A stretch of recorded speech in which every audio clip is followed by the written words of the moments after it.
Voila.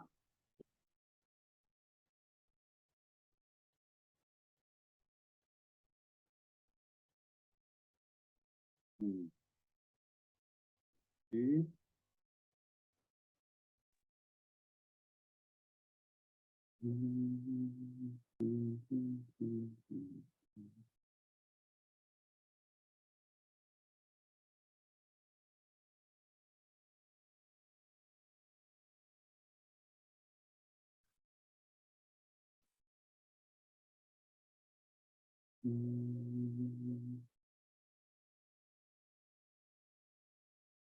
Hello.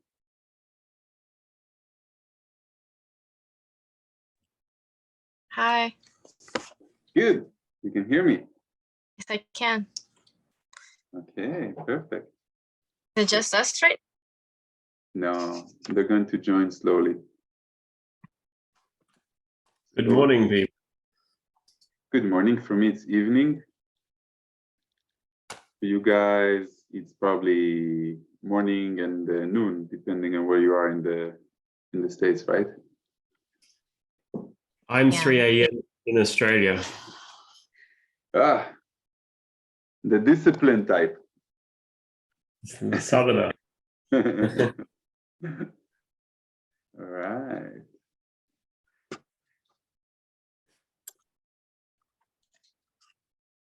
Hello from Shay in Calgary, or High River, Southern Alberta, Canada.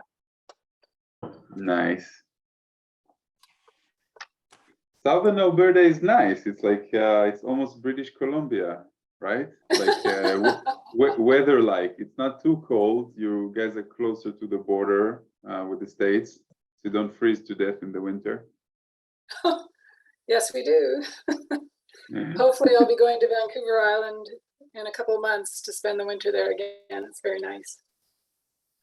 It's very nice. You mean it's not as cold, or it's actually like nice? Like you can take hikes outside and the sun is. Oh yeah, all year round. It's beautiful there. Oh, yeah. Beautiful trees, very Lemuria-like, you know. I went there once. We saw some whales and But dolphins. gray. Yeah. Gray, lots of, rain in the winter. So One time Southern I thought, Alberta is very sunny. cool. Well, one time I taught a workshop in Canada, and then they caught me in the border, and they realized who I am, and they said that I'm not welcome to teach there anymore, pretty much. Wow. Yeah, they Just hit like me with a lot of David Icke, legal, eh? with a lot of legal stuff now, because I can't really lie, and we were in the border, and my parents live in British Columbia. So what happened is that we split up. I rented a car and went to Vancouver to teach my students, and my wife took an inner flight, and that seemed to be highly unlikely for them. Plus, I had a new like business passport, which was empty. So they took me aside, and once they started asking me questions, because I know that you can't really work there illegally. I can come like on a temporary visa, but it's a speaker. It's called a speaker's visa, and it's up to 3 days. But my events are usually 9 to 10 days. So I kind of I became red, and my wife looked at me, and I was like, I have to tell them the truth. It's something that you guys are going to learn in the manifestation workshops, that if you don't speak the truth, then your alignment with source is disaligned, and then you can't bring downloads and synchronicities, and it just doesn't work. The universe doesn't support you as much. So it's really hard for me to, I become red and anxious if I have to say a lie. So I just told them the truth, and then they checked me out, they checked the website, and then they eventually said, okay, Ray, we're going to let you in this one time, but next time you have to get proper working visa, and we don't know, and stuff like that. And then I realized that I can't really come as a speaker's visa, and they won't really allow me to have a temporary working visa for just 10 days at a time. So yeah, that kind of sucks. A lot of Canadians come to the States to the workshops, which again, because I'm not vaccinated, then I can't enter the States or Canada right now.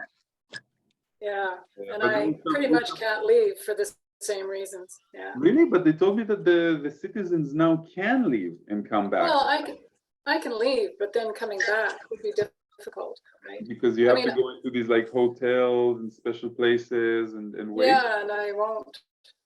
I know. My mom did the same. So, yeah, unfortunately.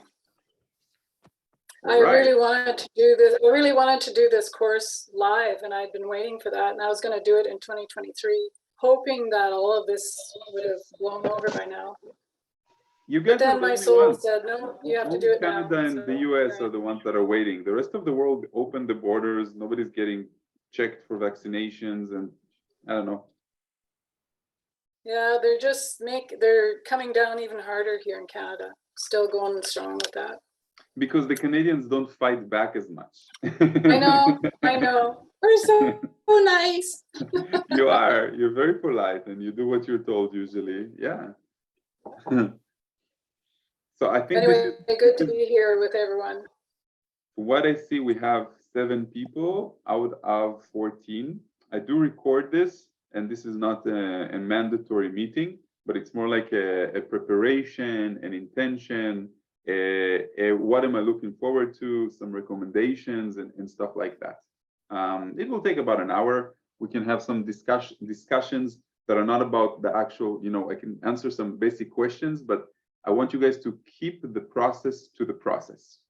You can prepare, but I don't want you to be too much of a perfectionist for preparation, because you don't have to. The things that are supposed to happen will happen, and they will align in the best way possible.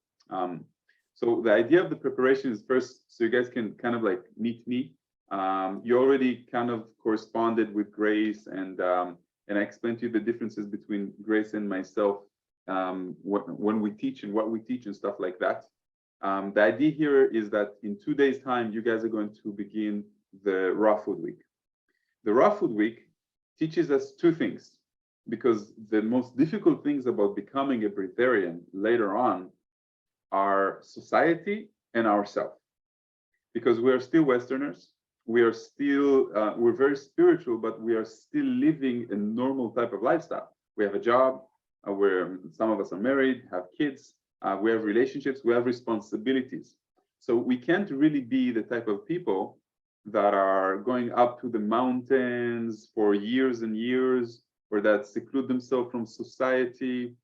And when we don't have that, then we are always bombarded by the regular life, the negativity, the judgment that we have for ourselves, the judgment that we have for others. And all these things eventually lower our vibration. And when I say vibration, you can, it's a feel-good type of vibration. And it comes from different bodies. It comes from different understandings. It comes from the signals of the body. And I'll get to that in a second, because the idea of a higher vibration and a lower vibration is very, very, very important when we become a breatharian. It doesn't matter if you're striving to become a breatharian level 3 or 4, to go completely without food, or a little bit and mix it up. And all these things are part of your intention right now. And all these things are things that should become a little bit more clear to you, because you do not want to be like a leaf in the wind. When you're a leaf in the wind and you want to manifest something, you do not have the clarity for it and an understanding of what it is that I'm looking forward to. It's okay to let go of expectations, but it's also okay to plan ahead and ask yourself, well, how do I want to integrate this lifestyle into my regular life? Do I have the supporting environment? Do I have the supporting partnership, parents? Do I have the supporting coworkers? If I stop eating with them lunch, what are they going to ask me? How am I going to feel about it? Am I already very weird, and I don't want to be even a little bit more weird than I am? And it really depends. It's very individual. And I'm going to teach you throughout the process some tricks that I've accumulated from my students and by myself. But you have to ask yourself, do I want to talk about this? Do I have any expectations? And if I don't want to talk about it, how do I tell people that I'm going off for a week and a half and I'm not going to work and I'm not going to be responsible for anything and stuff like that? Now, if you do want to get the best out of it, you do not want to have any obligations during this process. Anything. You can feed your cats, yeah, but you don't want to be available on your cell phone. and you don't want to continue your job, and you don't want to continue your yoga routine unless it's like something that you do every day. You want to preserve your energy. Once we begin the process, you will slowly get rid of more and more material nourishment until we get to the 4 days of complete dry fasting. And usually in those 4 days, because we are alone and secluded, and some days are vipassana, then we deal with some stuff that come up physically and emotionally, sometimes spiritually as well. And we go through, of course, different exercises to support us in those days. But you don't want any obligation. You don't want anybody depending on you. You might be cranky. You might not have the patience to deal with other people. I highly recommend, like we said, we can't do it in the States right now because I can't come to North America. But it will be better if we would have done it face to face, because then you won't have your cell phone and you won't have your kids. You won't have your family. So we highly recommend secluding yourself. If even rent a small place nearby, a motel. I did my initiation in a huge tent in the Gaza Strip. So seclude yourself. Do not give you the option or allow you the option to be in your how would you say this, comfort zone, where you think that you can, but you can't. And this is a good time to be easy with yourself and tell yourself, you know something, I don't have to do anything. I planned to read 10 books and I don't feel like reading them. And I don't feel like answering my phone, and I don't feel like watching anything, and like really allow yourself to just be, because in that time, you don't want to be surrounded by too many people. People in some way, you know, we have a vibration that expands our emotional state. And therefore, when we are next to other people, we kind of mix our energies with them. So if we're a mother or partner or a friend, then we support them through our energy. So sometimes it drains us. But the reason that we do these processes secluded is because our energy field, once we go and we become more and more time by ourselves and in silence, suddenly we recognize who we truly are. And then those things that we postponed, those things that our ego did not allow us to see, they come up to the surface to be recognized and sometimes to be healed. By recognition, we find solutions. Because before that, the ego, that again, likes to keep us in our comfort zone. It doesn't like change at all. It doesn't like any type of change. Quite the opposite. It will push any change away and will say we are always right. The things that we did up to now are the right things for us. They will argue, the ego will argue their point, you know. And this is something that the raw food week and the preparation, these are not things that you have to start dealing with. But when you see that you go through the raw food, and you're going through another 24 hours of your choosing, whenever you want, of complete just water fast, and then see what comes up with society. If you go out with your friends and they don't want, and they see that you're not eating, what comes up with you when you know that you're going to go through a breatharian initiation and you might need to give up some of your favorite food for a couple of months. Some of you may be more, some of you may be less, you know. But once we know that we can't have that, then the little rebel inside of us says, what? But we are free. We are free to choose. So why can't we? So what I'm saying is that you're taking 2 steps back in order to take 10 steps forward. 10 steps forwards. And in the world of personal development and personal awareness, we usually like to minimize. And what do we minimize? The soul has minimized its ability to connect with creation and come and incarnate in a very specific time, in a very specific body, in a very specific nation, in a time frame, you know, of their choosing. That's minimizing. Why? Because we minimize our IQ, our EQ, our family. From connecting to everyone, we connect to something very, very small. And we learn more because we dive deeper, like a marriage. So if we are monogamous in our marriage, then we dive deeper. We can't run away to other places. So again, it's a minimalization. When we choose one type of sport, but we dive in it to that type of sport, then we become more professional, right? Like a doctor. A doctor can be a family doctor and know a lot, but a little, or they can be a surgical doctor, or something very specific where they have to learn a little bit more, but they become more efficient. They learn and they master it. And this is what we do. We're trying to master our personal development, because the idea of the process is it's not about the food. The food is a byproduct. The food is a bonus. What happens is that what we're doing is that we become more aware. We are raising the vibration of our bodies, plural, there's 4 of them. And then we need less physical nourishment.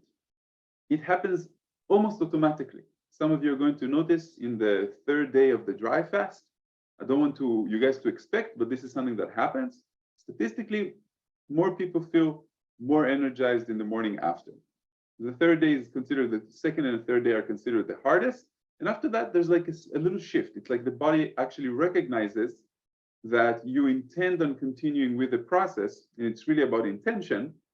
And therefore, it makes a small shift, but gradually becomes more and more. It takes several weeks, for some people, several months to completely adjust.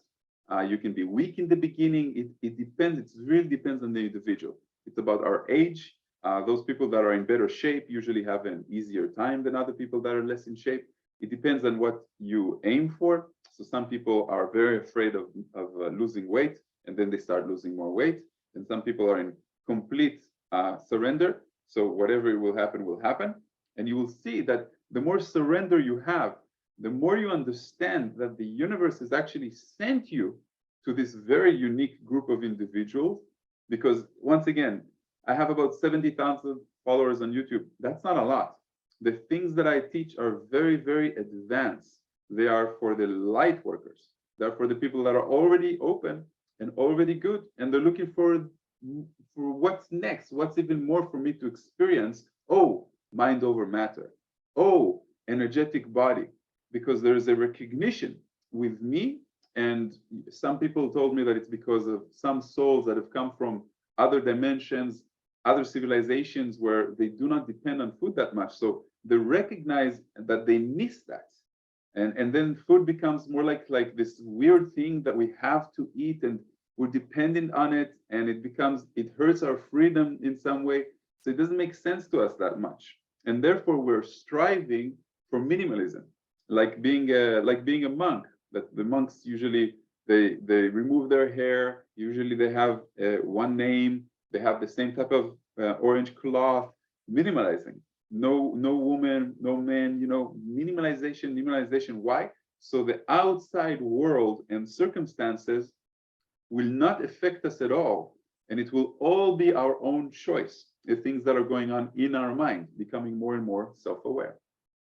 So in the raw food week, you guys can read about raw food. It's really not difficult. It's pretty much being a vegan with some limitations of how much can I turn up the fire when I cook stuff, and what things I can't eat and can eat. It's also for the physical body to begin cleansing. Because what's going to happen during the process itself is that you're going to go through quite a lot of cleansing, like all the antibiotics that are stuck in your liver, and all these bad things, bad energies that you accumulated since you were very, very young. You've never managed to actually clean them out, and they're stuck. From the emotional level, they become physical. And as you know, a lot of the physicality and the diseases and the illnesses and things that happen to us, they have an origin that can be explained in our behavior, in our understandings. So the raw food week really helps to start the process. I'm not saying that you guys are going to be, everybody cheats a little bit. If you want to be like complete square, go ahead, you can do that as well.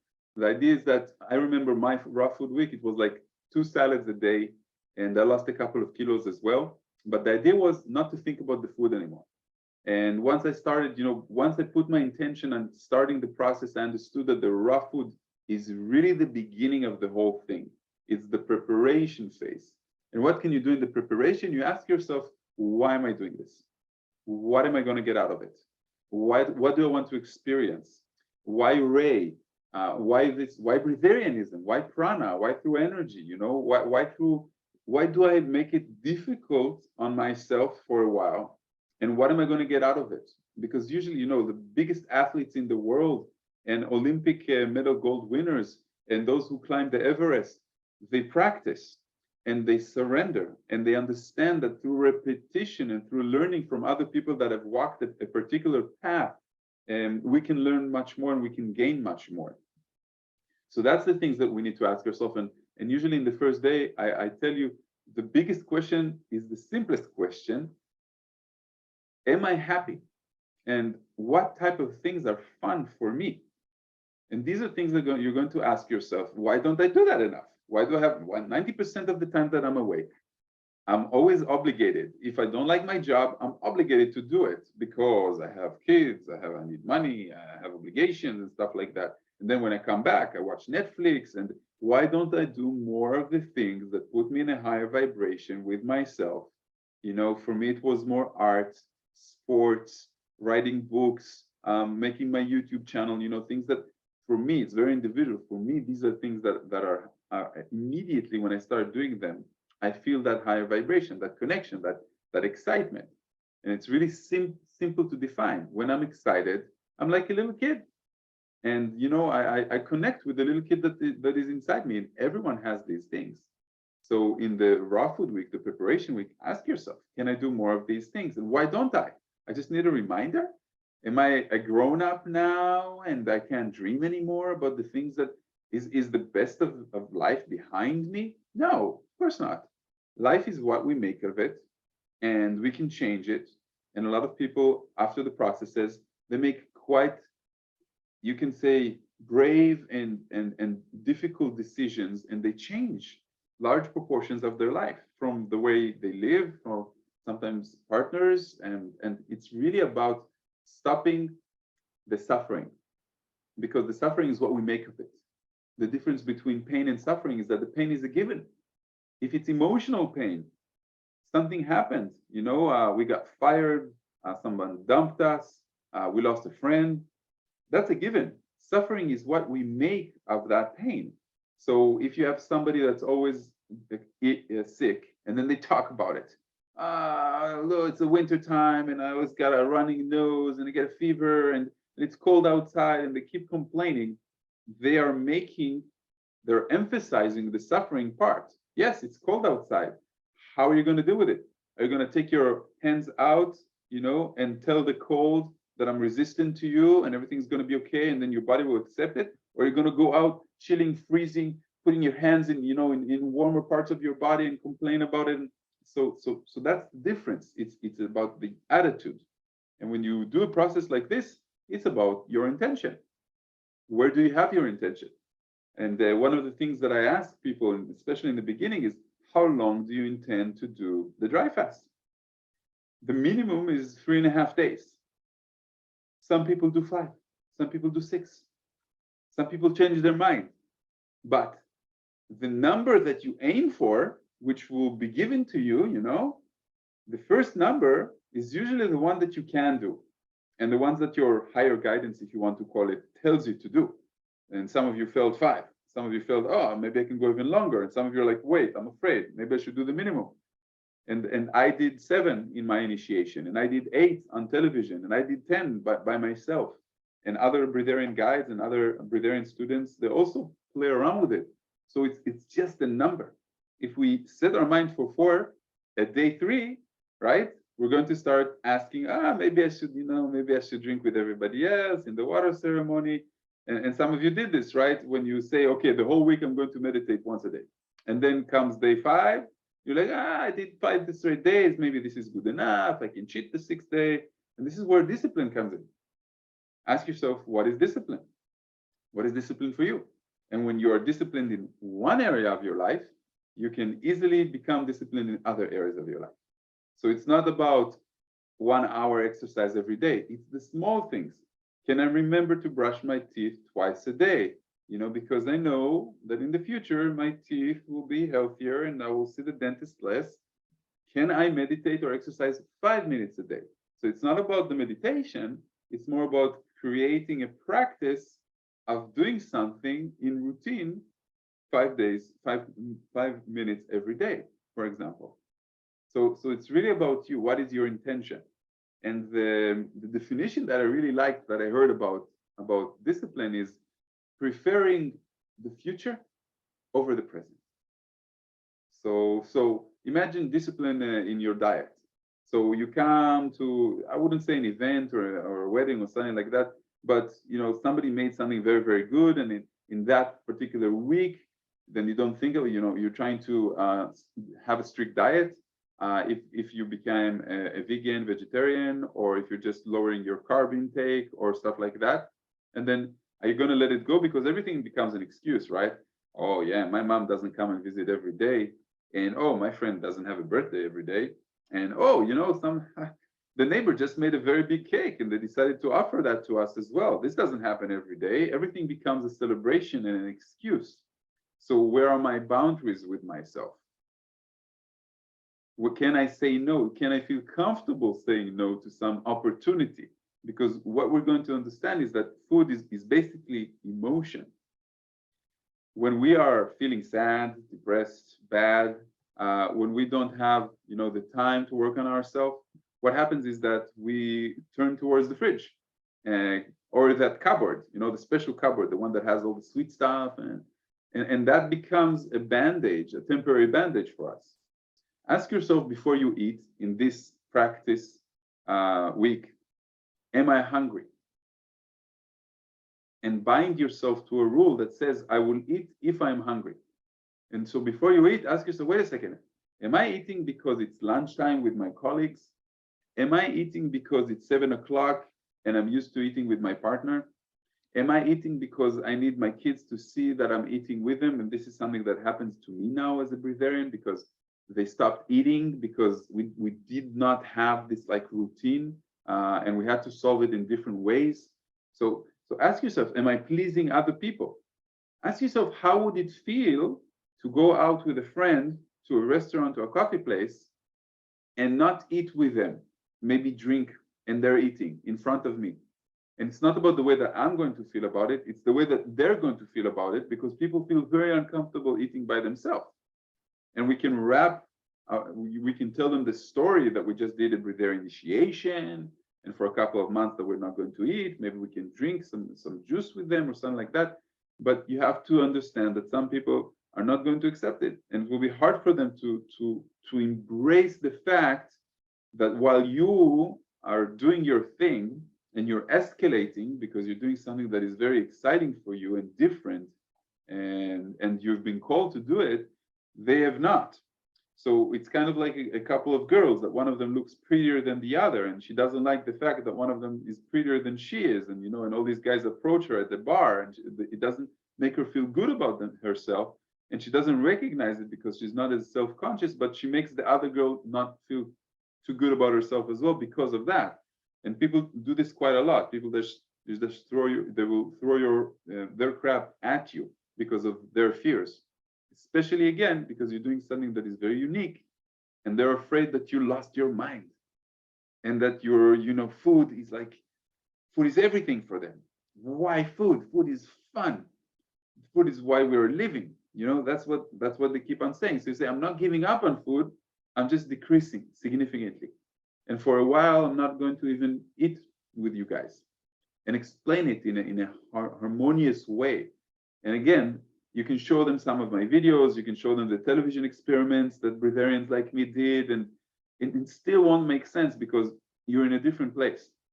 And you will need to recognize the people that can recognize that and people that don't recognize that, and find alternative methods of explanation.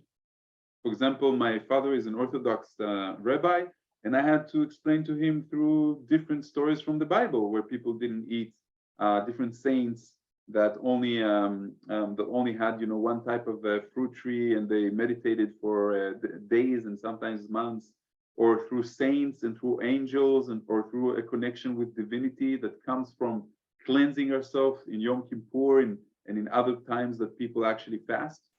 And other people that are more like-minded and scientific, then I explain it to them through the story of caloric restriction, which you guys can use. When we significantly decrease, we live much longer. We have less diseases. And this is because we're just, there's so many toxins that people eat, and the regular plate has just become bigger and bigger. And it's usually because the society makes it about profit, right?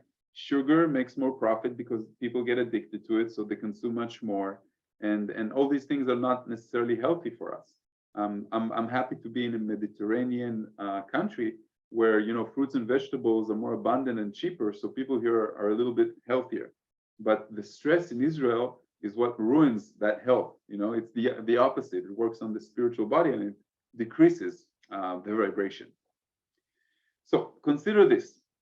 We have in this week time to put that intention, time to prepare ourselves and see how we react to those different rules. You know, raw food, it's not that strict, but it's stricter than most people. If you guys are you know, carnivores and you're used to eating meat, what you're going to feel is lighter. You're going to feel that the meat that usually pushes on the edges of the stomach is heavier. So when you eat only a salad or a soup or something small, it doesn't weigh that much. And sometimes you have a sensation that you're not full, but in actuality, your stomach is just not as heavy. So you remain a little bit lighter. You don't have to eat 3 times a day. Just eat when you feel like you're hungry. You don't have to keep to the regular schedule. You will feel that you are a little bit lighter. You will feel that you don't have much variety, and that's okay. You know, you can plan ahead. You can make a whole salad in the morning and eat the rest of it in the evening. You can make yourself some juice, whatever it is you feel like it's going to prepare you for the process. Because during the process, you know, the first day is just fruits, and then it's juice, and then it's water, and then we're going to a dry fast. And when we safely exit the dry fast, we're just going back on a little bit of juices, mostly diluted juices with water. You have to make sure that you have some sort of either blender or a juicer, so you can make those things. Buy a whole bunch of carrots, cucumbers, whatever it is that you feel like having.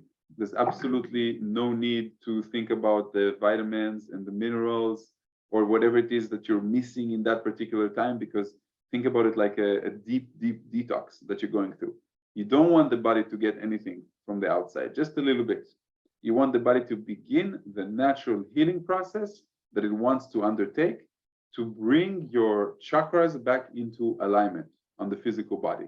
So that means that for those of you that have sinned quite a lot, have been drinking, have been eating very badly, the detox process is going to be a little bit more hard or harsh. And that means you're going to be a little bit more tired. You're going to be a little bit, if you get up too quickly, you know, your blood pressure level is a little bit decreased for that time. Everybody experiences it a little bit differently. The tongue usually gets a little bit dry during the detox. We'll talk about it as it comes closer, but it's the best time to do it. And you've been called to do it. And I will tell you that this is the ultimate detox. From all the systems that I've seen in the world, none of them combine the emotional, spiritual, like a retreat style framework for a physical detox. Now, I can also recommend to do an enema. If you haven't seen an enema, I have a YouTube video explaining about the difference between an enema and a salt water flush. Salt water flush, if you want to do it in this week, the raw food week, you can. Salt water flush is really easy. What you want to do is you want to take a day that you're not going to go to work or anything like that. You take a bottle of 1.5 liters. For you, it's like a third of a gallon or something like that. You take a few full, maybe 3 full spoons. It's a soup spoon, you know, it's a big one, not the small one, not a teaspoon, of Himalayan salt. You mix it with the water. In the morning, you fast for a couple of hours. At noon, you drink the whole bottle. Now, you don't have to drink it in one sip. You have about an hour to drink it. And then don't go out. Just stay at home for the rest of the day. And what happens is that, you know, when you drink water, it doesn't go through the whole digestion tract. It gets digested differently. But when you drink water with salt, what happens is that the salt kind of like eats away on the sides of the intestine. It cleans it up. And what happens is that you start having these like number 3s, you know, diarrheas that start coming out with all of this, you know, all the muck and all the green stuff and the black stuff that have been accumulated. And enema only cleans the last part of the intestine, you know.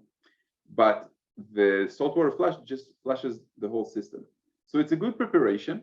It's recommended to do it during the raw food week and not during the process. During the process, we don't want to do anything like that because it's kind of heavy and it weighs us down. So if you want, there's a video of mine saying called saltwater flush versus enema.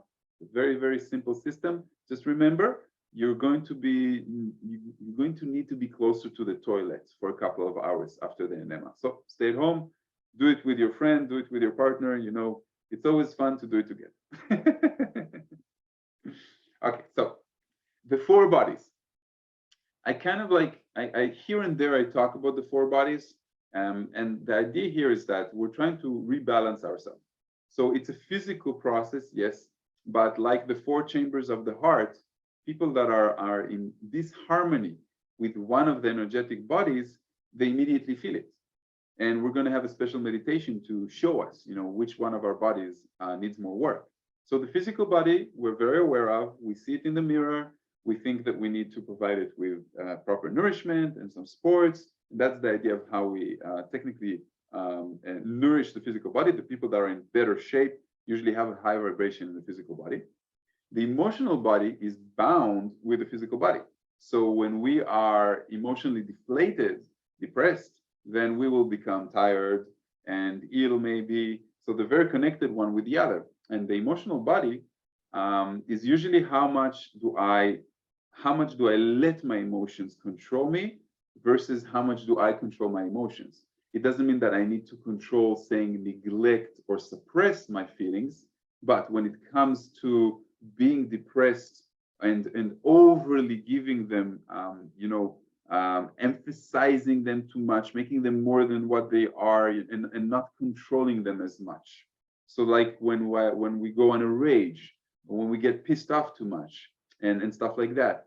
When I think about that, I usually look at the monks, and what I see is that they stare at the emotion, they accept the emotion, they embrace the emotion, and then they wash it out. So for example, if I'm a masculine man and I get jealous with another alpha that is around me, or when I see a mentor that's on stage, or even for me, if I see somebody that is teaching, but he has 1 million followers and he made it like his main thing, maybe I get jealous. And then when I get jealous, if I suppress that, or if I don't admit that, then it goes into the physical body and it becomes a barrier for my energy. But when I see it and I accept it and I tell it, I admit to myself, you know something, Ray, it's okay to be a little bit jealous if you want to strive for more. I don't judge myself for being jealous, and I don't judge myself for not being good enough. I embrace my imperfectness for where I'm supposed to be in that time as a perfect being. And then I let it go, because once I've accepted it, I let it go. So that's the emotional body. The emotional body is really about, it's not making all my decisions based on my feelings. Intuition is something different. Intuition is something very different. We'll get to that in a second. So when we have this, for example, the more beautiful sex have more ups and downs. And then the masculine sex usually suppresses their emotions because that's what they've been taught. So men are less emotional, they're less descriptive, they're less dramatic. But on the other hand, women are a little bit more fluctuating. And this is something that is a very general stereotype. Of course, it varies individually. But what we strive for is that mentality of everything is okay. Like I'm on the 70, 80 percentile. I'm not in the 100%, yay, giddy-goo all day long. And I'm not in the, oh shit, life is depressing and blah, blah, blah, blah, blah. I'm on the 70, 80 percentile, and the external circumstances of ups and downs that are external to me, again, winning the lottery, getting something new, getting bad news, they don't fluctuate me that much because I know who I am and I don't get affected that much by external circumstances. And this is something that you guys are going to become more and more aware of as you're becoming a breatharian, because the outside circumstances cannot hurt your vibration, because that brings you back to eating. You will want to ground yourself in some way, and you will have to find alternative methods of doing so, like taking a walk, or like finding your happy place, you know, and you'll become more and more aware that you are doing this completely automatically. So physical body, yes. Emotional body, yes. Spiritual body, and this is a very neglected one. What happens is that, you know, when we are born, we don't have language, and our mind is very abstract. And with time, what society does, we're born very, very happy. You know, a baby easily knows to smile and to look in the eyes and to see the good. And with time, society and ourselves, of course, we narrow ourselves from that abstract type of happy, feely, dreamy state into what we can and we can do, and into words and definitions. And we no longer feel the way that we feel because somebody told us that there's a definition for that feeling. That feeling is called sadness. That feeling is called anger, or that feeling is called happiness or joyful. And then with time, our dreams-like state of what we think that we are able to do, that also diminishes as people show us that humanity is currently not in a very particular good state. And what you should do is you should get a job and you should learn and you should do 1, 2, 3. You know, that's like education. So the spiritual body, once we disconnect from that inner child that is usually just happy and is very dreamy and understands the power of their intention and their clarity and their thoughts, because the thoughts and the beliefs are, and the goals that they set for themselves are eventually what echoes into reality and comes back to us. And this is one of the secrets that very wealthy people know, that people that are not very wealthy don't know, because they know that you have to have a goal and you have to have an intention and you have to have a plan. And when you have that plan and you believe that plan and you let go of the expectation of achieving that plan, that's when it works, when you have like complete surrender towards it. So the spiritual body is usually more neglected. It's more neglected because we don't do a lot of inner child work. And it's usually more neglected because we don't know how to define it. What does it mean? What do I need to do? Do I need to meditate more? Do I need to go on yoga? It's really about the connection with your intuition. Your guidance talks to you through your intuition. And it's very easy to understand that. Your intuition speaks before your ego. So when I ask a hard question, and I do, the first answer is the right one. And the second answer is usually the ego protecting us. So if I ask yourself the question, are you still in love in your relationship? And ask yourself, are you happy every day of your life? When I ask yourself, is there anything that you think that you can do more? Like harder questions, you know? Are you pleasing people? Anybody? Are you judging yourself? And why? Do you have to? You know, so immediately the first thing is your intuition. And with time, you learn how to listen to your intuition, even though it's not always fun. Even though sometimes it tells you something that you don't want to hear. But eventually down the line, you retroactively remember that your intuition was kind of correct and you should have listened, but you go on doing the same mistake over and over of not listening to it and listening to the ego in the mind that is telling you, go with this plan, go with that girl, or go with that partner, or do that type of exercise, because for that moment, the ego is trying to protect you from a change. And the last body is the mental body. And this is where we become self-aware of our belief system, of everything that has brought us until this very moment in our belief. Now, the belief changes all the time. It just needs to reach a certain threshold of new accumulated information in order to change your mind. And you have done it a million times. You've changed yourself a million times. And your body reacts according to your belief. So if your belief now is that you have to have protein and carbs and fats and you're counting calories and you drink your 2 liters a day or half a gallon of water every day and you take your supplements, and you need that because your belief supports it right now, this is the time to start cracking those beliefs and testing something different. Because again, science has shown us beyond a reasonable doubt that through the placebo effect, our belief changes our body.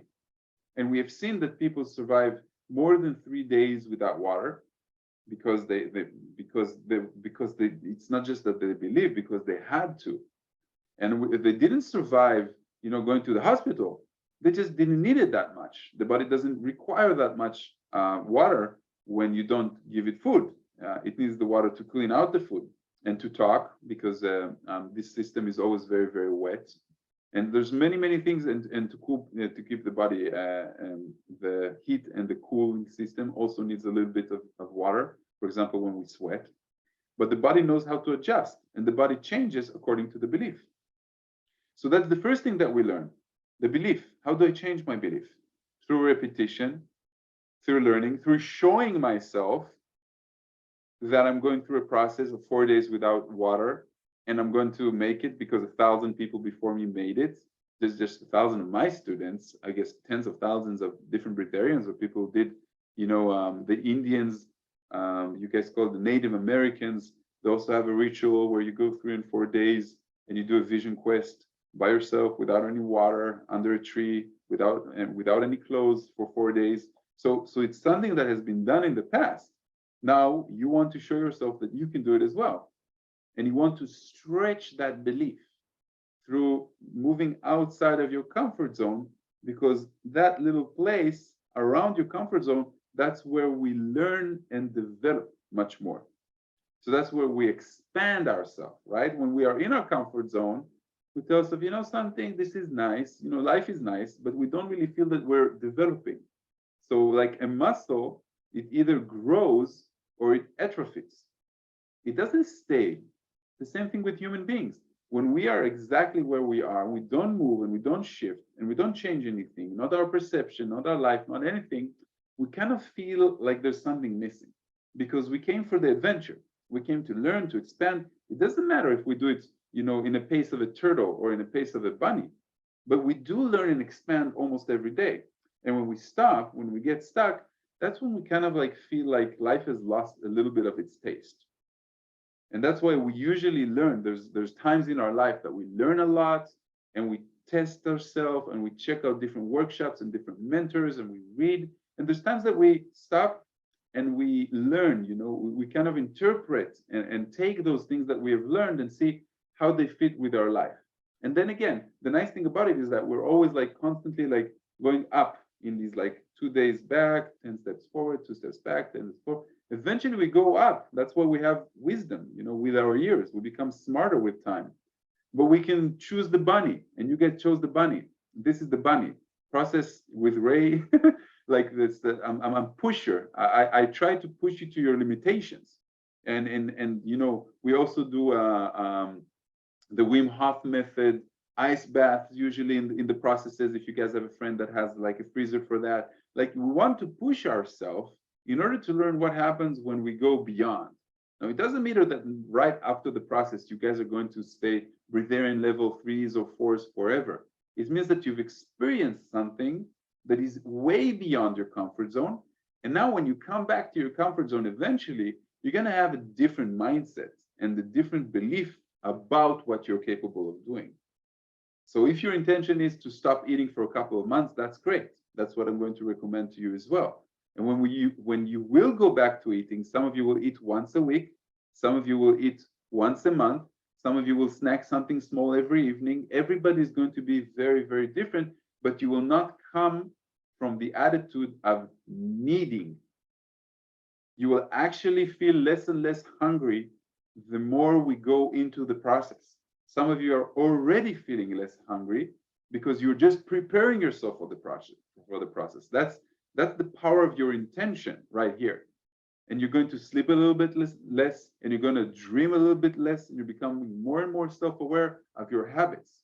When you ask yourself, am I eating this out of hunger, or am I eating this out of habit?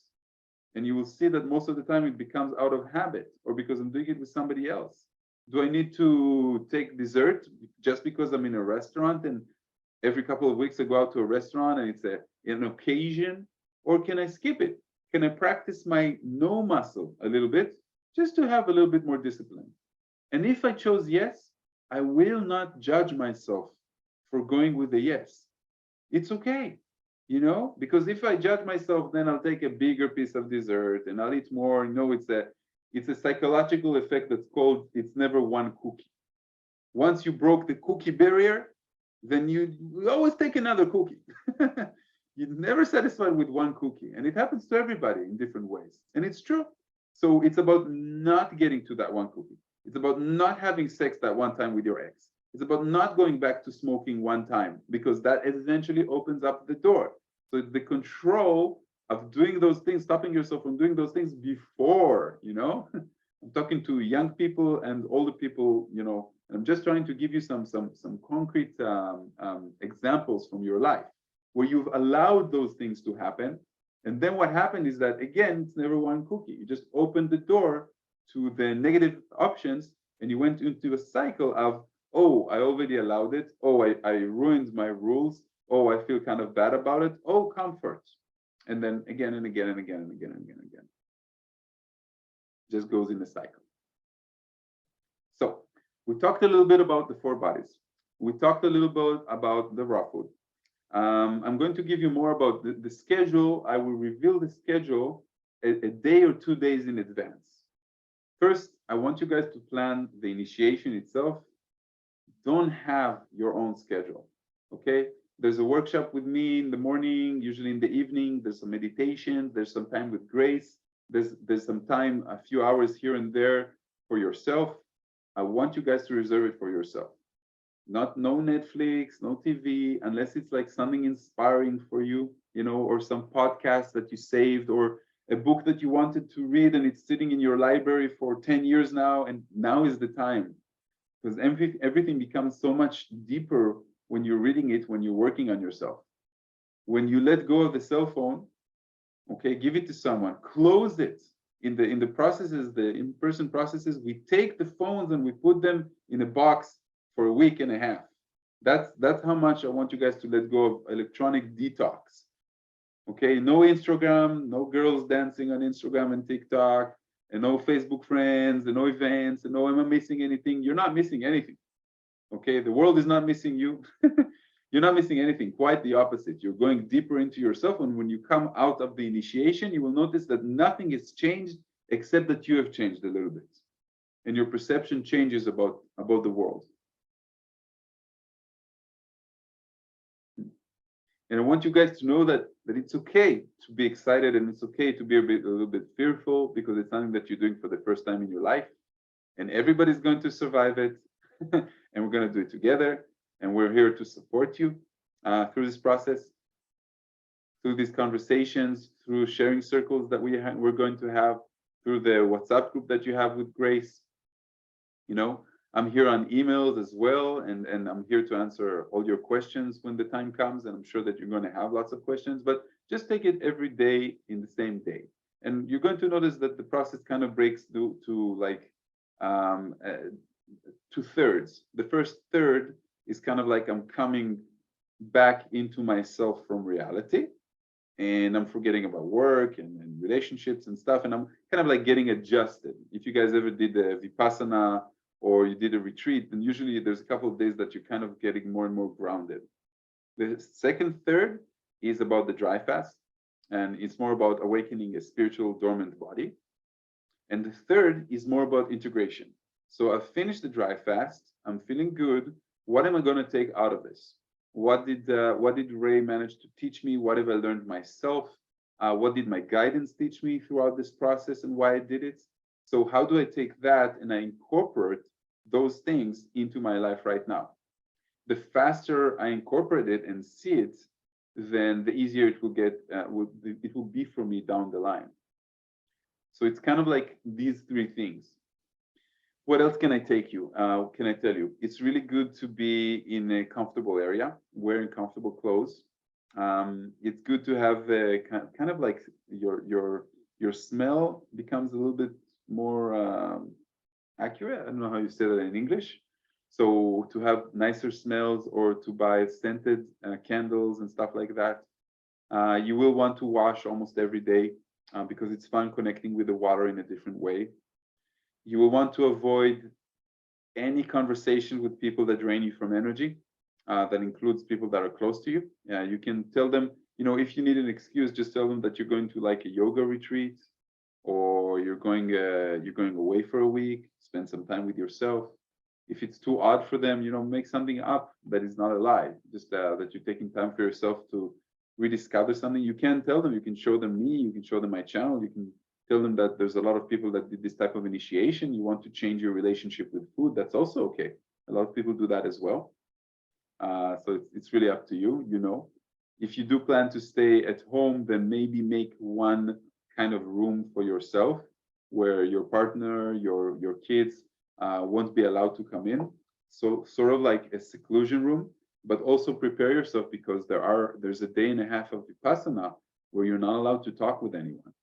So if you are living with someone, then maybe you will want to take longer walks during those days, or you want to prepare them. You can look people in the eye, but there's no reason to be extra polite and say good morning, good night. It's not something that we do. The idea of not talking is to go deeper within. You can, by the way, in that day, you can read a book, you can listen to music, but you don't correspond with people. You just don't communicate with people. And I see that a lot of people have a very good time taking longer walks. If you are closer to nature, that's a good opportunity to take a longer walk. What else can I tell you? The schedule is going to be very constant. So we usually meet at a particular time in the morning, at a particular time in the evening. Grace is going to be available. Grace is from Australia, and I'm from Israel. So the time zones that we kind of connect are very, very different time zones. For me, it will usually be the evening time, post my work. And for you guys, it's going to be morning and noon time. In between, we're going to give you some exercises, sometimes some videos that I will want you guys to watch, or documentaries. You can, from now, start to find all these things, people that you think that are good for you. If you want to download, pre-download some YouTube lectures, or if you want to practice your own breathing techniques beyond the things that we're going to teach you and stuff like that, completely up to you. But don't overwhelm yourself. Allow yourself to have time of nothing, absolutely nothing in between. And I'm actually talking about time that you're just lying down, you're staring at the ceiling, and see what happens. Get bored. There's no FOMO. There's no fear of missing out anything. You took the time to make a retreat, and a part of the retreat is secluding yourself from society in order for your mind to calm down from the worries of the day. And slowly you will see that your mind doesn't need to think about that much, and most of your thoughts are wasted on a future that hasn't happened, or analyzing a past that is not going to repeat itself anyway. And you will come much more to terms with being present. And being present through your breath is through awareness. Why did I think that? What am I getting from that? Where did that belief come from? Why did I get pissed off? Why did I raise my voice? Where did it come from? What can I do more to work on myself? What can I do more to be a happier human being? These are the normal thoughts that usually will go through your mind. And eventually you're going to grasp some thoughts and ideas and some motivations and downloads that are going to come and kind of help you heal the things and the wounds that you haven't healed so far. Now, I made a short list. I want to make sure that I told you everything.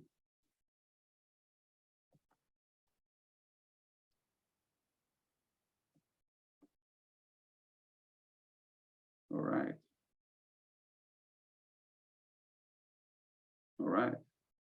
So, who has any question or something that they would like to share with the group? I have a question. Matt, yeah. Yeah.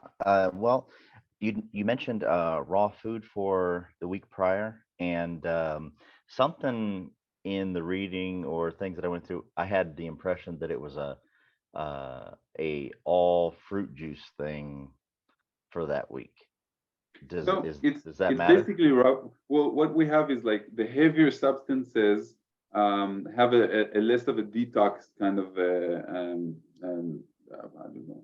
Like you can say the heaviest thing is meat, and then physical food, and then it's vegetarianism, and then it's vegan, and then it's raw food, and then it's 80-10-10.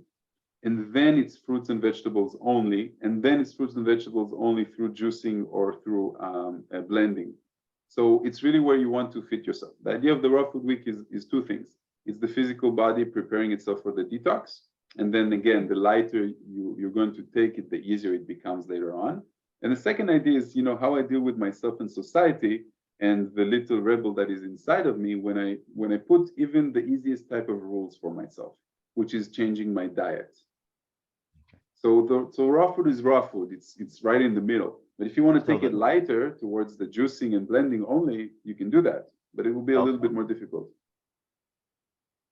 Okay, that's what I wanted to know, because I prepped for juice. I didn't prep to eat anything, so I was just heard something different. So you can do that. It's a little bit more extreme preparation, but you don't have to, because I don't want you to go all the way. Actually, feel free to eat a little bit. Feel free to cheat a little bit, but the general rule should be the raw food. Okay, thank you. You're welcome. Christina? Yeah, thank you. I was wondering what day is the silence day, so that I can kind of prepare for that. Sure. Just a sec. So Wednesday, we're beginning on the 5th, which is Monday. So the first Monday, Tuesday, Wednesday. So Wednesday is half a day of Vipassana, and Friday is a full day of Vipassana. So we meet only once, and these are the only 2 days. Okay, thank you. You're welcome. Yeah, let me show you guys the schedule for a sec. Kind of get familiar with the. Okay, right here. So this is the way that we work. This is my time zone. This is Grace's time zone. This is the East, Central, and West times. So these are the times that I'm meeting you guys right here. So it will be your noon around. These are the Vipassana. This is the half day of Vipassana, and this is the full day of Vipassana. And every day I'm going to open up 2 or 3 columns so you guys can see a day and a second day, a third day ahead. All right? And we're just going to share that with you guys. Again, there's the preparation PDF that Grace has sent you guys. It's pretty much what I talked about, but it gives you some more points. If you missed it, I don't think anybody missed it. I think that we're 12 here, supposed to be about 14. I'll send the recording to the other 2 that have missed it. Usually what I want to do is I want you guys to be encouraged to come to the live Zoom meetings, but if you miss a Zoom meeting, then it is available for you for another 2 days. So, but don't miss it, especially not with me, because sometimes, the things that we talk about, I don't want you guys to miss anything. Sometimes there's really important questions that come up. With Grace, I know that also she's recording some of their stuff. I'm just going to send you guys the link once I have it. And then after a couple of days, one of my assistants just removes it from the YouTube channel. What else can I help you guys? When I was in this stage, I just wasn't interested in food anymore. Like when I heard about it, that was before 2012, and we thought that the whole world is going to end anyway with the Maya calendar and stuff like that. And I postponed my process to the beginning of 2013, so I won't have to do anything. So because I thought, the world is going to end and stuff. But once I understood that I had to go through with it, suddenly I didn't enjoy food that much. I told myself that this is a time, I knew that it's going to be a longer time for me. I didn't know that I'm going to become a guide of this. And my first year was very extreme. In the first year, I didn't eat it at all. And I just drank. And I drank like maybe, I don't know, 2 cups of juice a day. And after I went back to eating, and so I ate once a week at Friday, and it was a very different time for me. I was a bachelor, and once the masculinity energy becomes more awakened and more heightened, then it meets the femininity. and therefore, you know, a lot of time you don't need anything outside of yourself. So I didn't want a partner for more than 6 months in that time. And the masculinity that finds femininity becomes more emotional, and the femininity that meets the masculinity becomes more rational and mission oriented and disciplined. So it's like we kind of like become united in a way when we go through these type of processes. So it was very, for me, it was the first time that I went through something that is so deep and profound and different. And I didn't know that silence can do that much, and I didn't know that forgiveness can do that much. And I wasn't as self-aware, and I did have a lot of judgments for who I was and a lot of things that I wanted to improve. And I saw that afterwards, I just embraced myself as I was. And I saw that from embracing those things, I grew much more. It was easier for me to recognize them and work on them, understanding that everything is perfect for where it is in the timeline. And if I needed to learn those things before, then I would have.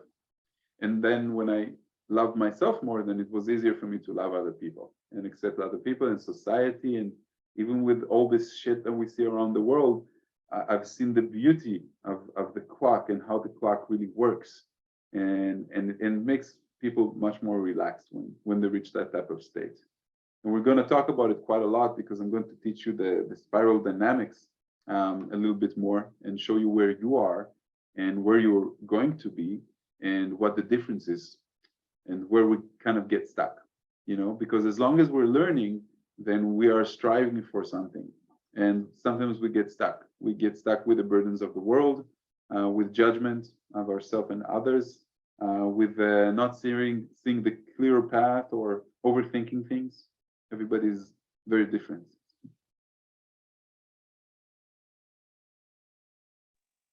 Hey, Ray. Yeah. Question for you. While we're going through all this, what's your thoughts on exercise? I usually, you talked about going for a walk. I usually go on a bike ride in the morning.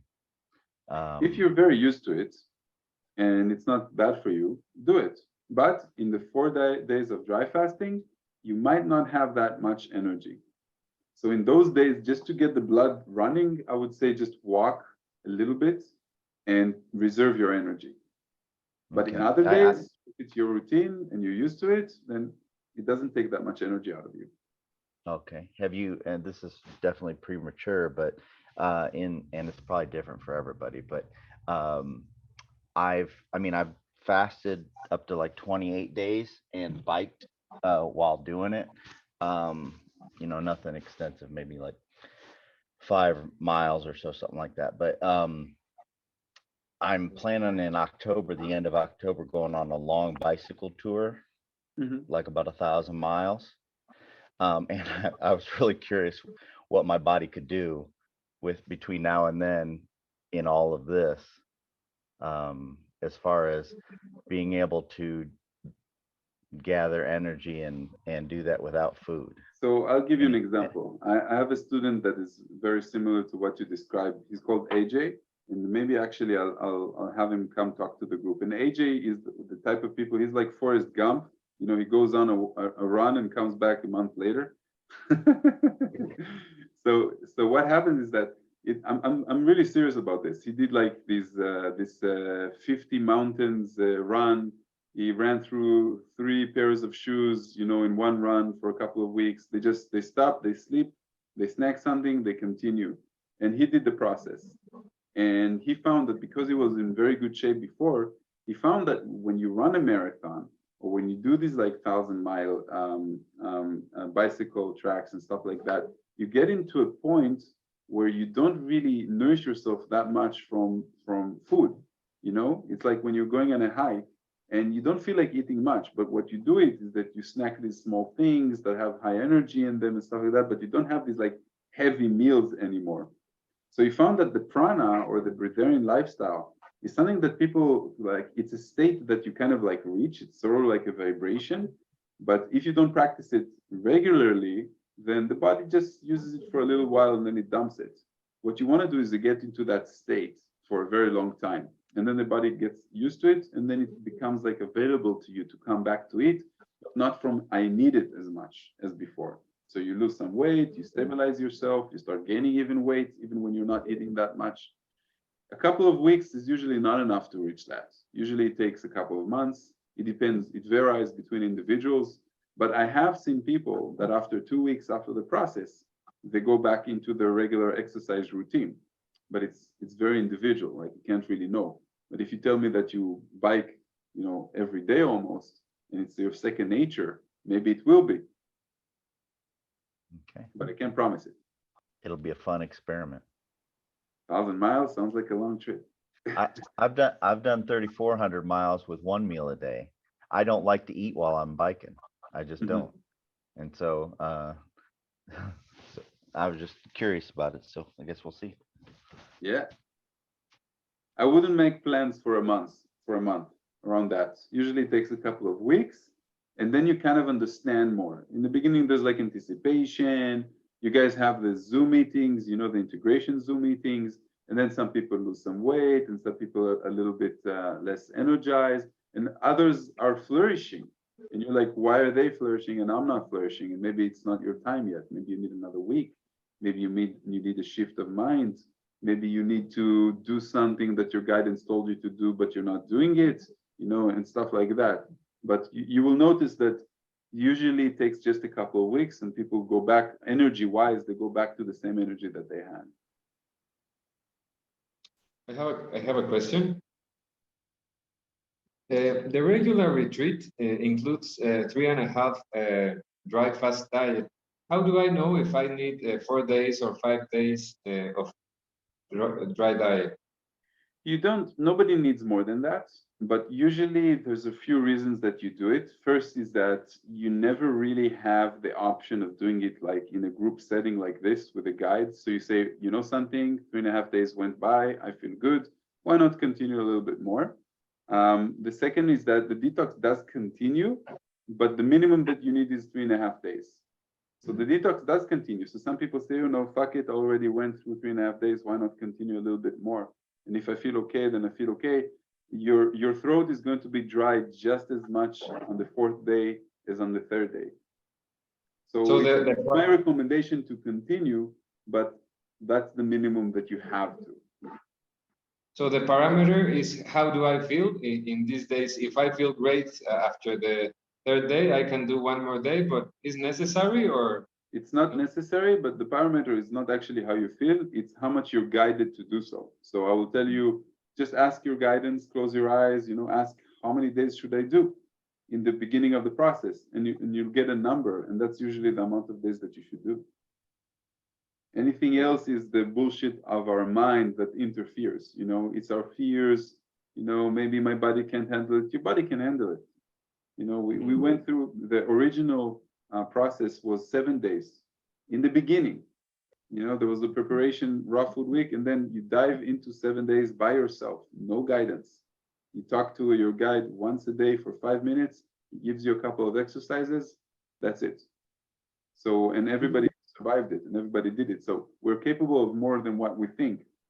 However, when you tell yourself 4 days, then you kind of anchor that 4 days is what I need, and therefore the 3rd day will be the hardest, and that's the day that I'll think about, the water tomorrow and stuff like that. But if you anchor yourself for 5 days or 6 days, then your attitude will change. Do you recommend to preserve our sexual energy during the preparation week? During the preparation week, no. During the process, no sex. Not by yourself and not with other people. There's no need to think about it. You won't occupy yourself with it anyway. The blood pressure is usually low. And however, some people, it's a part of their cleaning, the detox process, that some people have a lot of sexual thoughts. And if you're a guy, you might get a morning wood and stuff like that. It's a part of your body cleaning itself, but there's no sex. Okay. I have a question. It's along those lines also. Okay, so I'm married, and I've noticed that in longer fasts, I mean, since I've been married, I've only done I think a 15 or 16-day fast, just with water. But for my body, and mind you, right now I'm a lard butt. But generally speaking, it doesn't seem like the body wants to reproduce too much when when you haven't eaten. So is there like, is that typical? And is there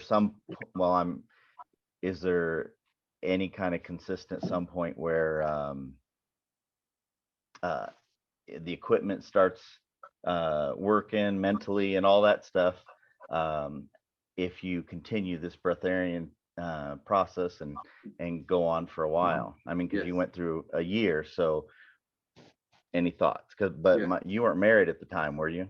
No. So the equipment goes back to working quite quickly. It's about getting used to being to have a lower blood pressure, and that eventually comes back to normal. But Even your thoughts are even going your to be blood pressure? It's a blood pressure thing. When you fast, the Okay. body preserves energy, and therefore it lowers the blood pressure, and everything becomes a little bit slower. But when you're becoming a breatharian, in the beginning it's a fast and the process of transformation, but eventually it becomes a lifestyle. And when it becomes a lifestyle, your energy levels increase over time until you get to that 100%. And the same thing with your sexuality. But you might change. You might want to move from, the masculine energy that I need to let go into more of a feminine energy that I want to make love, So it's the horniness. It's not like you're that horny after a week or after 2 weeks. It's more that you want that connection, that spiritual connection with your spouse. And that's the difference that most people that go through this type of transformation say. Now, in the first time, if you haven't had sex for a very long time, it's like being very, very hungry. And then it can be very, animal-like. But the second time, the third time, it's more about connecting and increasing my sexual energy. And a lot of people learn how to make love in a tantric way. And many men learn how to preserve their semen, and stuff like that. Okay, thanks for that information.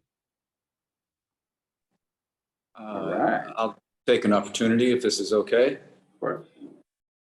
Hi, everybody. Really blessed to be here. Ankuas the Jet, Enku Justin Ebb. Peace and power to everybody. I'm just, I got everybody on gallery view and just felt like an opening ever since this meeting even started. So just really appreciate everybody who's part of this, and obviously, especially you, Ray.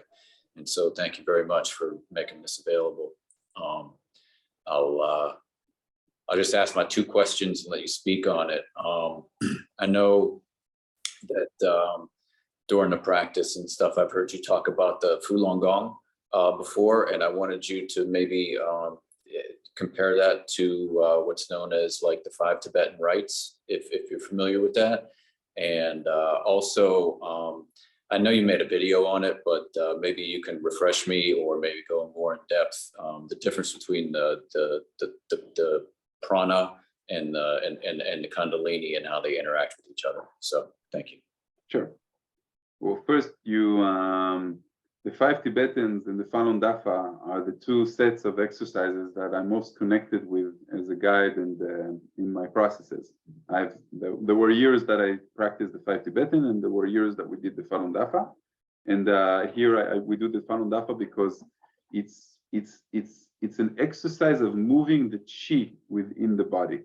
So it's like Tai Chi, but these particular ones were channeled by a master to increase our compassion, our goodness, and they're very easy to do, and we're going to do them together, and I'm going to send you the videos as well. And I felt that they're very, when we do them 2-3 times a day, then many people become naturally less obsessive about food. So there's a connection between them and consumption of energy from the outside. The 5 Tibetans are, you can say, yoga kind of poses, but all of them, except for the first one, all of them have to do with stretching our spine and rebalancing our chakras. And what do I mean? So when we are born, the 7 chakras are aligned. And as most of you know, each chakra has its own type of energy, for the seers, for the speakers, for the feelers, for the connection with earth, for the connection with our spirituality and stuff like that. And with time, our chakras become more dominant or less dominant in their spin. And what do I mean a spin? A spin is like to connect between the world and the chakra. The chakra actually has this type of spin, okay, from both directions of the body. So when we become, for example, me, I'm a speaker, right? I talk my thoughts and I explain myself quite a lot. So this chakra becomes more dominant, and then the other ones become a little bit more weak.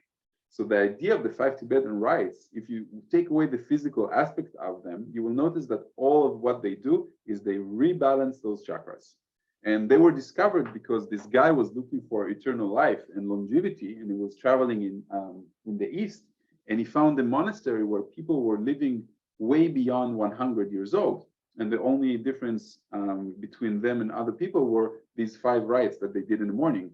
So he investigated and he stayed and he saw that they do them and he explained it to them. And the first one is you go around in circles, and nobody understood why. And I believe that it's because that vortex resets the memory of the water inside the body, right? If you guys ever learned about the memory of water? So when you do a vortex motion like in nature, that the water kind of moves in waves, or it's not like in the sewage system and the way that it comes to our tap. It's natural movement. So that kind of resets the water. So it's two different types of exercises. One is to rebalance the chakra system. And again, it's only 15 minutes in the morning. And the other one is a little bit deeper about moving, how I move the energy within my body, like in Tai Chi. And of course, if we can, a perfect morning would be 5 Tibetans and Falun Dafa and meditation and a shower and morning sex and an exercise. But if I would choose one for this retreat, I would choose the Falun Dafa.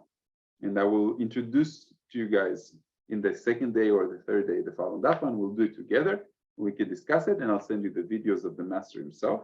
And because I was practicing them for a very long time, and I felt what I needed to learn, and now I'm practicing other things because well, I've had enough of them. But they're very good. They're very oriented with the breatharian lifestyle. And your second question was about the Kundalini and the pranic energy. So prana is a very general, when we say energy, energy has a lot of meanings. For if you're into physics, then energy will be E equals mc squared, or joule or volts, or energy can be described in many different ways. The Kundalini is very specific. It's very specific energy that is in the bottom of the lower back. I've had 2 Kundalini awakenings. With me, they had to do with an accelerated vibrational frequency that entered my body. My body wasn't ready for it. So I kind of like had these like 2 or 3 days of this. This was so weird. It was like, it's like really like a snake that's coming up your spine. And you can't really communicate, and you can't really drink, you can't really shower, you can't really do anything. It begins a very strong pulsation. I had to do it because I assume as a guide, it is my duty and my journey to experience quite a lot of things. So when a student has a question about it, then I'm already knowledgeable about it and experienced in it. But the Kundalini energy is very different from the general pranic energy. In the beginning, to explain prana, we usually use breath. So we say, okay, when you breathe, most people don't breathe all the way to the belly, and then air is your energy, right? So you have food. Without food, a couple of weeks you die, and without water, supposedly a couple of days you die, and without air, a couple of minutes the brain dies. So air is more essential to the body than water, and it's more essential to the body than food. So it is a type of energy that we use, right? So in the beginning, we use the breath to visualize the prana coming from around us. With later, when we become a little bit more advanced, and you notice that you have more of this when you're around the tree or around plants or around things that are natural. And again, that's just, it's a mindset, it's an exercise. When you become even more advanced, then you can live in a polluted city. And you understand that your consciousness creates its own type of energy. And you can visualize it, or you can imagine that you don't need energy, or you can imagine that you're like this perpetuum mobile that creates its own energy and feeds its own energy all the time. It really depends how you want to visualize it. So it's very different. the Kundalini energy, you have this specific energizers. They say that the Kundalini energy heals you a little bit more. It opens you a little bit more. And prana, it's more about like the consumption of energy from around me. Plus, I think that it's the creational energy. So when I get a thought about a friend and I know that he just thought about me, I know that it's like the pranic energy, the universal energy that connected us, like a couple of twins that have a telepathic power. So I know that that's that energy that connects us.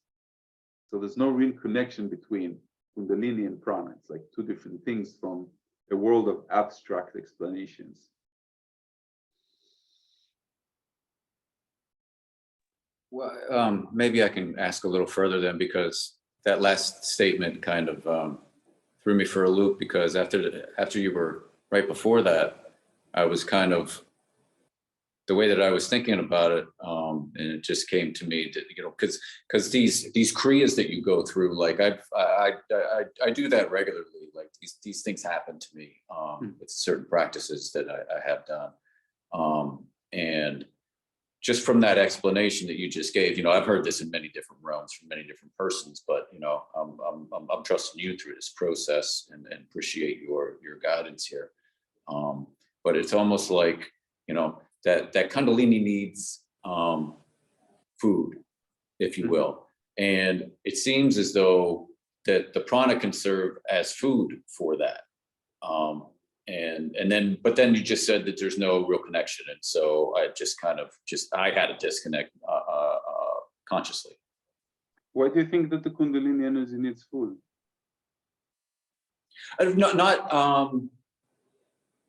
Not substance food, not food in the physical. But it requires nourishment, is what I mean to say. Yes, it does. That's why you do the exercises. And what do you feel like you're getting out of the exercises of the Kundalini? That's a different discussion, honestly. Okay. That's a long discussion. That's a long Okay. discussion. I don't want to waste everybody's time. So. It's good. I'm very interested in that because mine came naturally to me. I did some exercises in the past, nothing happened. And then just, you know, it just came.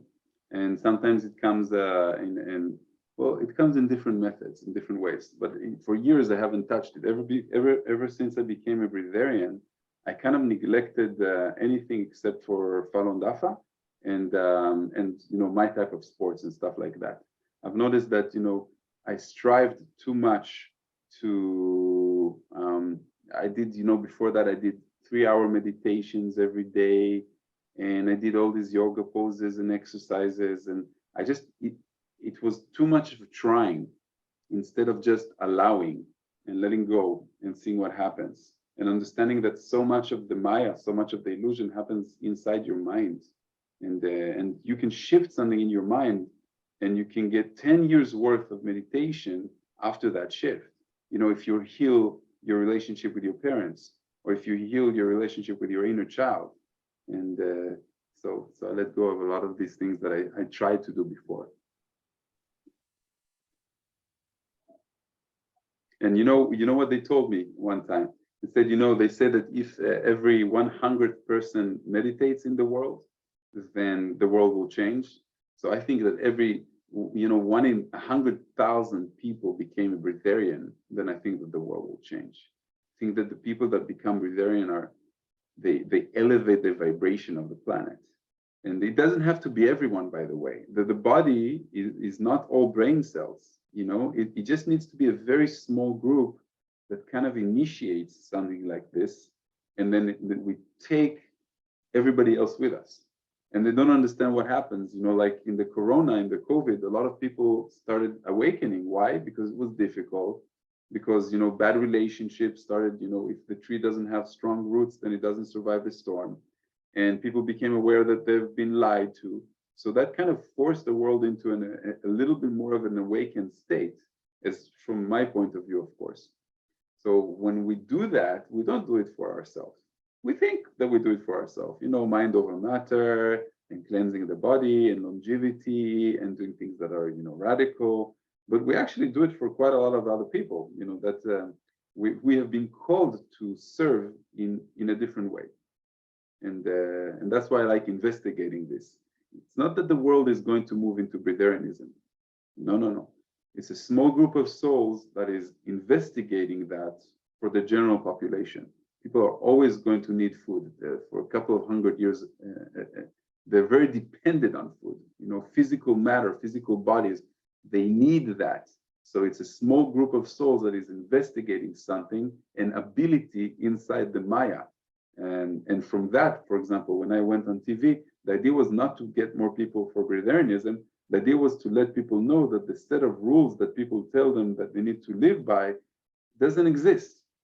And they can do things that are different. And it's not about me. Like, everybody can achieve if they think about it differently and they practice and they change the mindset and the beliefs and stuff like that. And that's what you guys are going to do.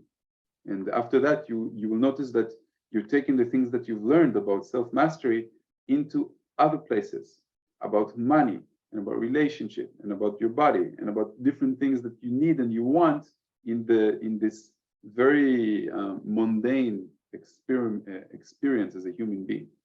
Because, you know, a lot of us spiritual people, we have issues with manifestation. We have issues with judgment of countries, of militaries, of stocks, and about money, and about, there's so many things that we have issues with because we're not used to having these difficulties, these struggles of survival, especially in this time, in this place. And when we learn that it's all in the mind, and we can let go of these minimalizing or limiting beliefs that we created to ourselves, you know, it's from the basic things of a massage therapist that can charge more because everybody is afraid of taking, you know, it's an exchange of energy. And when we become more awakened and we see that the spiritual path and the materialistic path, they're one path, they're just one path of a human being. They're combined, they have to be. They cannot be separate. If it's one God and one unity and one human being, then everything that they go through is one as well. And that also awakens inside of you. So you guys have a lot of things to be excited about. Really, set your intention for maximum volume and see what comes. Just ride the storm inside the process. And I think you guys are already, you're beginning to understand, which is nice. I'm jealous of you guys. I really want to do the process again. I haven't found something as strong as that. That's why I started teaching it after. I have a question. Yeah, and Bob after Bob Perry. You're muted. Yeah. Yannick. Yes.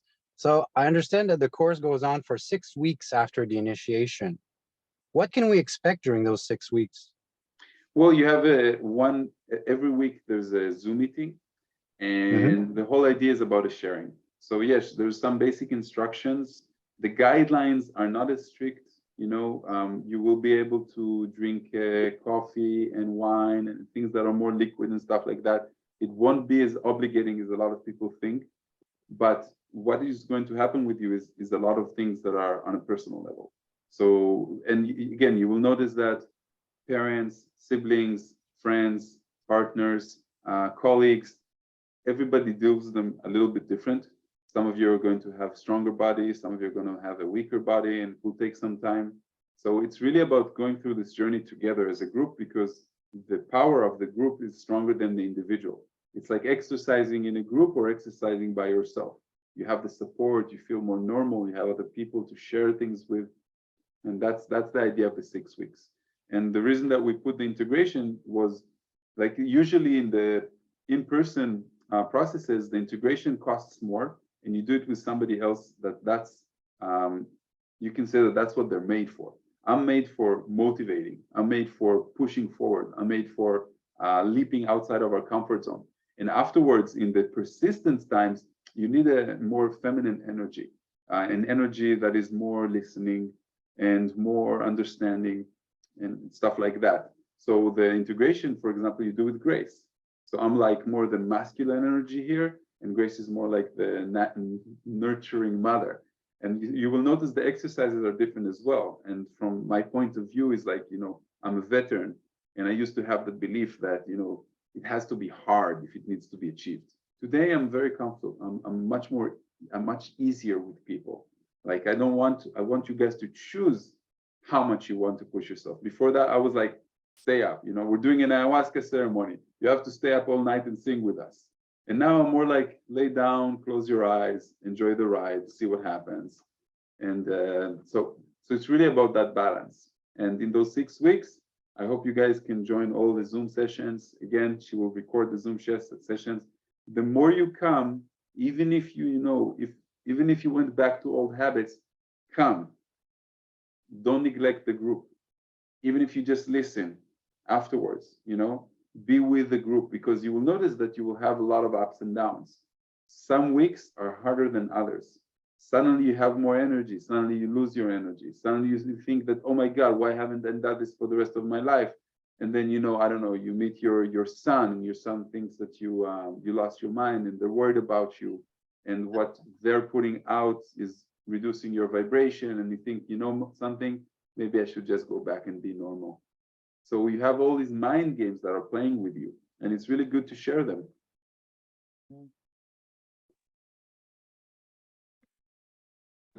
I have one more question. Go ahead. Thank you. Okay. Sometimes I like to smoke a little weed once in a while. Once I become vegetarian, can I still doing it, or you suggest not to do it at all, or what's your recommendation? I would say the first month at least, stay away from pretty much anything that is unnatural to the body. Your body will be more clean, and therefore when you do smoke, you need very, very little. Same thing with alcohol. You'll need very, very little.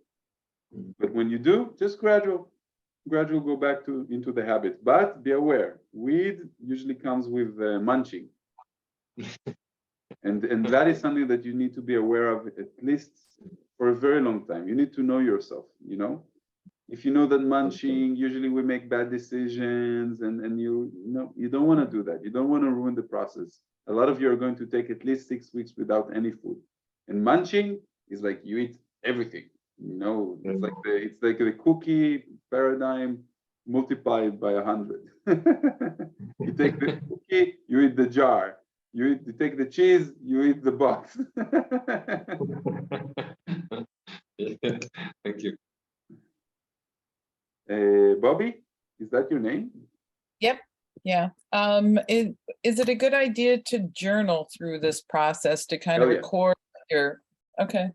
Hell yeah. Journal. If you're into vivid dreaming, then journal your dreaming as well. That means that first thing you do when you wake up, there's just 5 minutes that you really remember the dream. Write down the construct and the general. Like there's a lot. It's really good idea to journal. Yes, and become keep track of your thoughts. If you have some annoying thought or belief, write it down. It will help you get rid of it. Yeah, definitely. Okay. Good. All right. So you guys, you start in 2 days, right? Today is the 27th. Grace talked about the 29th, and then we meet on like the first day, on the 5th. Yeah. Excited? Yes. Afraid a little bit? You're in the right place, I can guarantee. And I can tell you that from other breatharian guides in the world, I think that what the difference with me is that I'm very grounded. I'm an IT engineer. I work out. I know how to explain myself. I work on all 4 bodies. So you're in the right place. And usually my retreats are the biggest. Ever since COVID, I think people have been really struggling. So there's not a lot of people that sign up to new retreats. But I think that slowly it's going to come back to itself. There's people that are looking for themselves. Everybody's just in survival mode, economically, emotionally, people are really broke. Yeah. We need to help. I have one more question. Mhm. Of course, I'm not vaccinated, but with vaccinated people, have you seen any kind of trouble trying to attain this state? There were a few people that were vaccinated. I'll tell you what my personal belief is. I think that the vaccination is not deadly.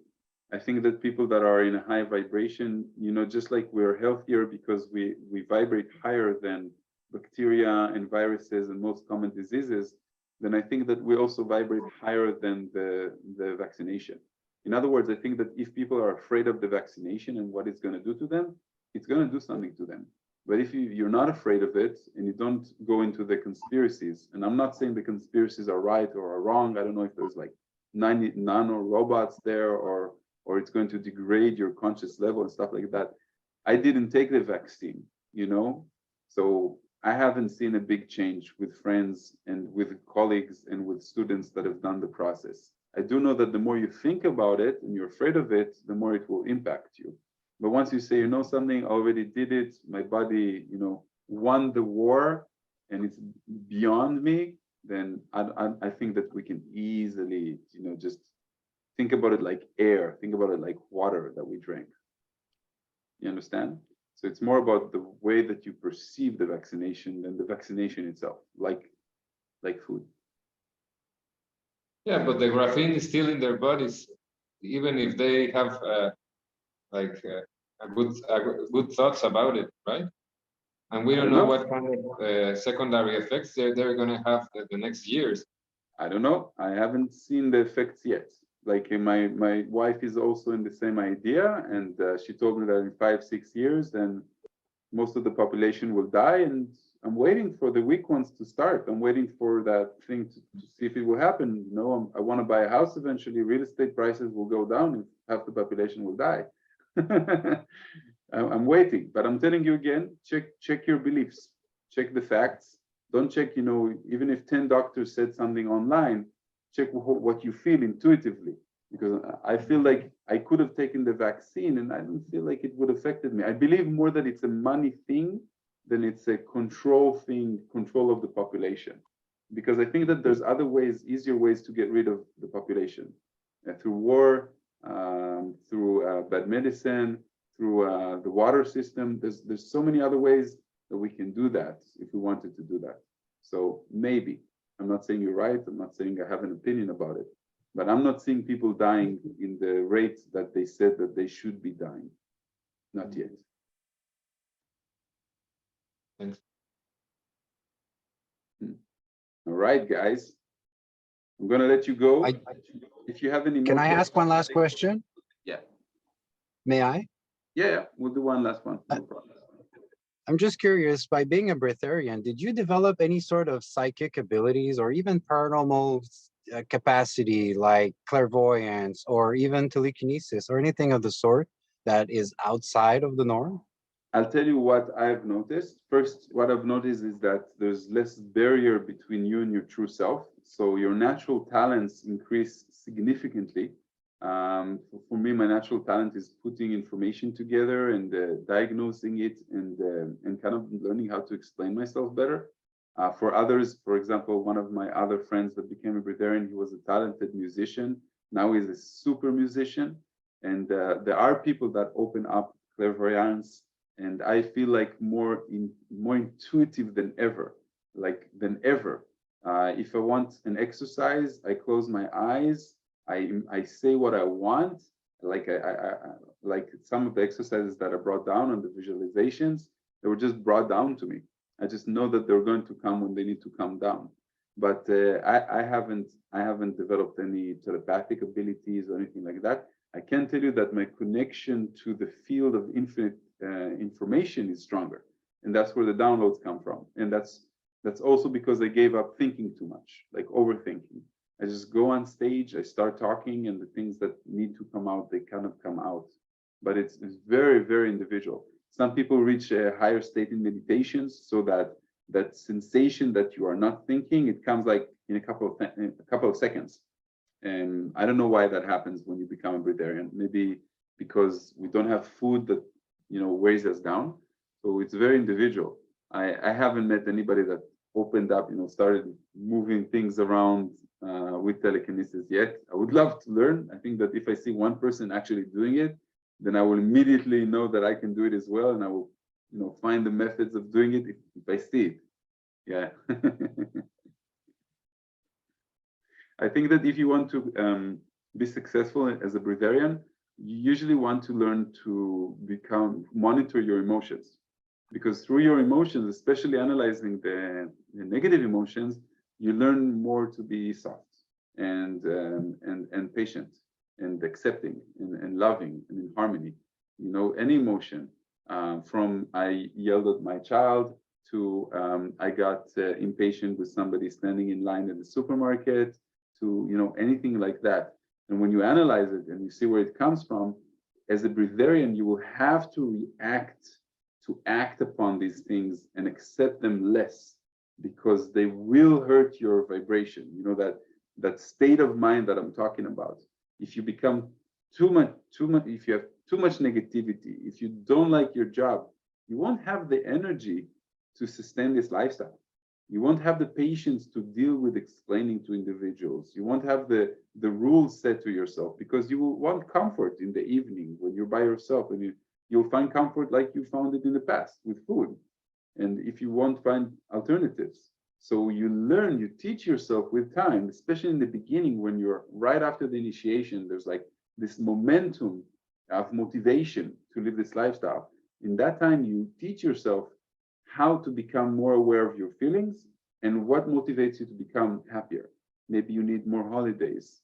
Maybe you need a change of scenery. Maybe you need to take another job that is, I don't know, as a healer, or maybe you need to read more books. Everybody is very different, but you find more of those things that make your life easier and more fun. And then your vibration is higher. Like when you're in love, right? In the beginning of a relationship, vibration is very high, you're excited, you don't need to eat, you don't think about food. New project coming in, you know, for a guy, new cell phone, you know, new laptop, the things that we're excited about. You know, we just bought we're going to the beach quite a lot with our kids, and we just bought a cart. I don't know if you guys have that. You know, Israel is a very sunny weather kind of country. But before that, you take, you know, because I'm with kids, then you need to take, you know, chairs with you, and you need to take their swimming suits, and you need to take equipment. So I'm carrying all this stuff, and now I have this cart, and I'm so excited about it. And I remember the last time that we were excited was when my wife bought the vacuum cleaner of that, you know, that company that is very expensive, but it's like the best. And she said, you know something, this is amazing. I said, it's just a vacuum cleaner. I said, for you. And then she said, but for you, it's the technology and it's improvements and it's innovation. It's that's what keeps you excited. And then you don't eat because you're excited about something, you know, and the project, you can work all night on something that you're excited about, and you don't think about eating until your brain says, you haven't eaten and you're used to eating 3 times a day. And then suddenly your brain tells your stomach, tell him that he needs to eat. And then the stomach goes, and you think it's all a process. It's a belief. It's a habit, an emotional state. And the idea is that you're going to become more aware of that. You're going to become aware that hunger is not necessary. You don't really become hungry. It's an understanding. It's a program that you programmed into your body out of habits, you know. And when you don't need that program anymore, you don't have to react to that program anymore. And you will learn. You will see. You become more aware of it now, and then during the process, you will see that, you know, there's a difference between wanting to eat and needing to eat. 99% of the time you want. Why? Because I talked about ice cream. So you think about ice cream and then you want it. The 1%, you're actually hungry and you actually want to eat. Your body is actually asking for something, and you're going to make that difference. All right. I think that's enough for today. We have a lot of things to think about. There's a good time for you a whole week to prepare for this. Again, find the books that you want to read, find the magazines, find the lectures that you want to hear, you know. Just start becoming more connected to your true self. This is a week for you, not for other people. This is not for pleasing other people. It's really about your own personal development and what you choose to do with your life. Wonderful. Right. Amen. Yeah. Namaste. Namaste, my friends. I will see you in a week. Thank you. Bye-bye. Thank you. Thank you so much. Have a good Saturday.